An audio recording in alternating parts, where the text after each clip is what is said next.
Hello students, welcome to our YouTube channel Sunshine Learning Point. Hope you all are doing well. बच्चों, आज हम आपकी class 6 की social science की worksheet करेंगे जो कि इंग्लिश मीडियम की वर्कशीट है। तो वर्कशीट शुरू करने से पहले आप हमारे चैनल पर अगर नए हैं तो चैनल को सब्सक्राइब कर लें और बेल आइकन बटन को दबा दें ताकि हमारी आने वाली हर लेटेस्ट वीडियो की जानकारी सबसे पहले आपको मिले। तो चलिए शुरू करते हैं अपनी वर्कशीट को सबसे पहले हम लेबल कर लेंगे अच्छी तरीके से। वर्कशीट का नंबर है 12। आपकी वर्कशीट है सोशल साइंस की, सब्जेक्ट है आपका सोशल साइंस, डेट है आपकी 18 अगस्त यानी 18 अगस्त 2021। स्टूडेंट नेम में आप अपना नाम लिखेंगे और नेम ऑफ क्लास टीचर में आप अपनी क्लास टीचर का नाम लिखेंगे।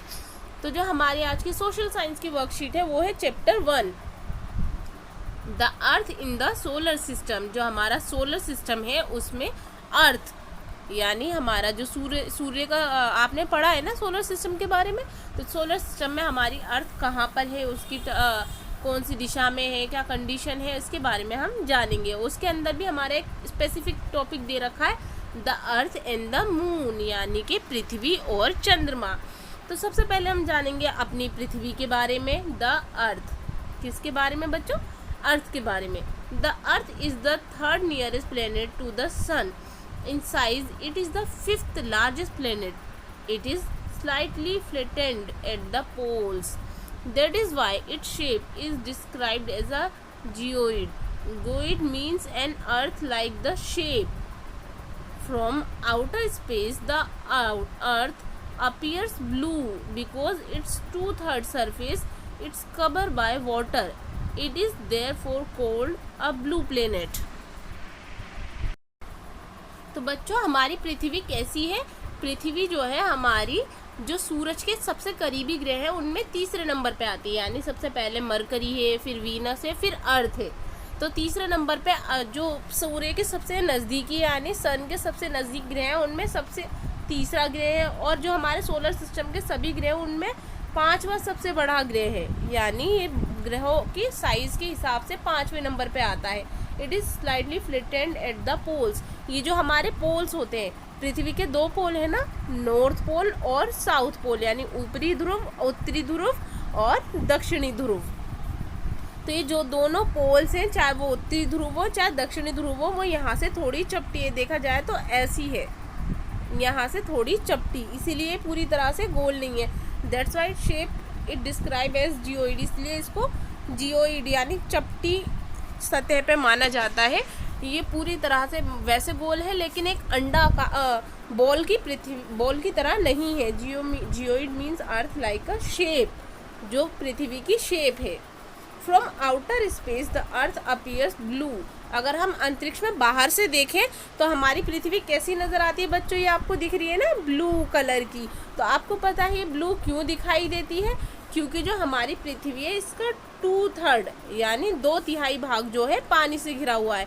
हर तरफ समुद्र ही समुद्र है ना, 1/3 ज़मीन है और 2/3 यहाँ पे पानी ही पानी है। इसलिए बाहर से कैसी दिखाई देती है? बाहर से ब्लू दिखाई देती है, और यही कारण है कि पृथ्वी को नीला ग्रह भी कहा जाता है। तो अब हमने यहाँ जान लिया पृथ्वी के बारे में। अब हम बात करते हैं मून की, क्योंकि हमारा टॉपिक क्या है? The earth and the moon. तो अर्थ के बाद हम किसके बारे में जानेंगे? मून के बारे में। The moon is earth's only natural satellite. Its diameter is only 1/4 that of the Earth. It is about 3,84,400 kilometers away from the Earth. The moon moves around the Earth in about 27 days. जो हमारा सूरज, हमारा चंद्रमा है, माफ़ करना, वो हमारी पृथ्वी का इकलौता उपग्रह है। जैसे बाकी उपग्रह होते हैं ना, तो हमारी पृथ्वी का इकलौता उपग्रह कौन है? मून है। ये डायमीटर में अगर हम देखा जाए तो हमारी पृथ्वी से बहुत बड़ा है, लेकिन हमें कितना छोटा सा दिखता है। तो इसकी चांद से दूरी कितनी है? चांद की पृथ्वी से 3,84,400 किलोमीटर। ये इतना ज़्यादा दूर है पृथ्वी से। और ये क्या करता है, ये पृथ्वी के चक्कर लगाता है। जैसे हमारी जो अर्थ है वो जो सन है उसके चक्कर लगाती है ना, उसकी परिक्रमा करती है, तभी तो दिन और रात होते हैं, और उसी की वजह से एक साल पूरा करती है, उसका पूरा चक्कर लगाती है। तो उसी तरह से ये सूरज जो है, चाँद जो है पृथ्वी की परिक्रमा करता है, उसके चक्कर लगाता है, पृथ्वी के आसपास मूव करता है अराउंड, उसके चारों ओर चक्कर लगाता है। और ये पूरा चक्कर लगाने में कितना टाइम लेता है बच्चों, ये लेता है 27 डेज़। जैसे हमारी पृथ्वी सूरज का पूरा चक्कर लगाती है तो 365 दिन में लगता है, लेकिन जब चांद पृथ्वी का चक्कर लगाता है तो 27 डेज़ में लगता है। The moon appear at different time in different shape and at the different position. You can see the full moon only once in about a month's time. It is full moon night or Purnima. After that its size start decreasing. A fortnight later you cannot see it at all. It is called a new moon night or Amavasya. तो बच्चों यहाँ बात कर रहे हैं कि जो हमारा चांद है वो अलग अलग टाइम पे अलग अलग शेप में और अलग अलग पोजीशन में नज़र आता है। जैसे आपने देखा है कि पहला हमारा चांद ऐसा होता है बिल्कुल बारीक सा, फिर थोड़ा मोटा हो जाता है ऐसा, फिर वैसे और बढ़ता जाता है ना ऐसे। फिर एक टाइम आता है कि चांद पूरा होता है, जिसको हम क्या कहते हैं, फुल मून नाइट कहते हैं। जो महीना पूरा आधा हो जाता है वो होती है फुल मून नाइट, जिसे कि हिंदी में पूर्णिमा कहते हैं। और इसके बाद क्या होता है, हमारा चांद घटना शुरू हो जाता है। जैसे ये पहले बढ़ रहा था है ना, यहाँ से छोटा, फिर उससे बड़ा, फिर बढ़ते बढ़ते इतना आ गया, उसी प्रकार फिर यहाँ से ये छोटा होने लगता है, यानी इसका साइज़ घटने लगता है। और उसी तरीके से धीरे धीरे घटता जाता है, और एक रात ऐसी आती है कि चांद पूरी तरह से गायब हो जाता है, जिसे हम जब हम आसमान में चांद को नहीं देख पाते। वो कौन सा टाइम होता है, वो होता है अमावस्या का टाइम, और उसे हम न्यू मून नाइट कहते हैं ना कि चांद की नई तारीख शुरू होती है अमावस्या से, जब आसमान में चांद नज़र नहीं आता है तो अंधेरी रात होती है काली, तो उसे अमावस्या कहा जाता है। नेक्स्ट है हमारा satellite.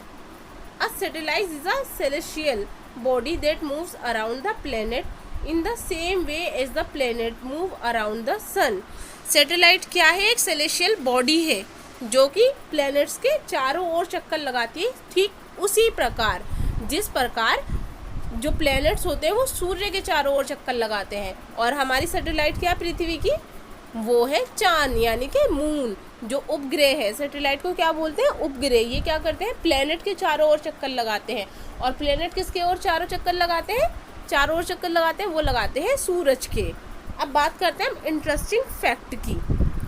The Neil Armstrong was the first man to step on the surface of the moon on July 1969।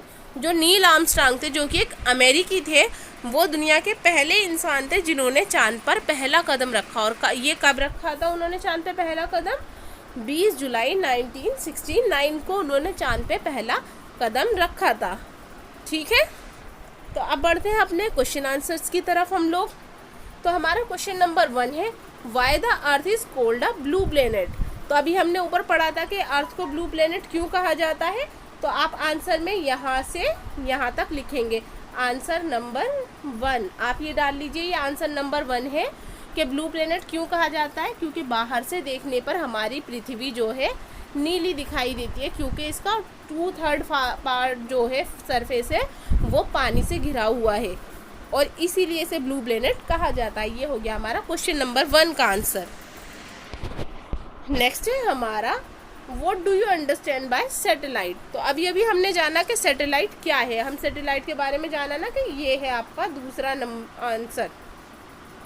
इसे आप अच्छे से जान लीजिए। ये आपको क्वेश्चन नंबर 2 का आंसर लिखना है कि a satellite is the celestial body that moves around the planet in the same way as the planet move around the sun.